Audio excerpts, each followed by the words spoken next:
মা তোমার নাম কি? আমার নাম সঙ্গীতা মণ্ডল।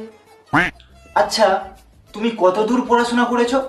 আমি এইচএস পাস করেছি। মা তুমি গালাগালি পারো না তো?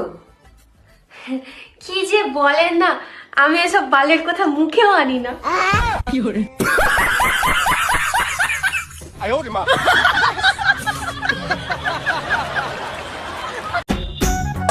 শোনো, আজকে তুমি 10 ভরি সোনার 4টে শাড়ি আমাকে এনে দেবে। আরে কি কথা বলছো? 10 ভরি সোনাই তোমার হবে? আমি তো ভাবলাম তোমার জন্য 100 ভরি সোনা আর 20-30টা জামদানি শাড়ি কিনে এনে দেবো। হ্যাঁ তাই নাকি? যাও তো, ফালতু তুমি ইয়ার্কি মেরো না। শুরুটা কে করেছিল?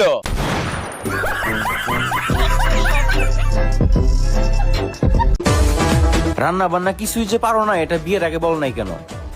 আপনাকে সারপ্রাইজ দিব বলে।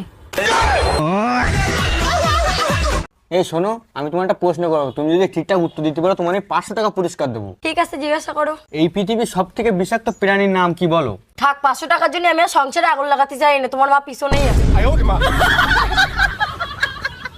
এই জানো, স্কুলের ম্যাডাম তার ছাত্ররা বিয়ে করছে। সর্বনাশ। আচ্ছা, আইফোনে যদি নোকিয়ার পিন দিয়ে চার্জ দেওয়া হয় তাতে কি কোনোদিন চার্জ হবে? বোকার মতো কথা বলো কেন? তাতে কি কোনোদিন চার্জ হবে? তাইলে ম্যাডামের এখন কি হবে? চার্জ দেওয়ার জন্য তোরে ডাকছে।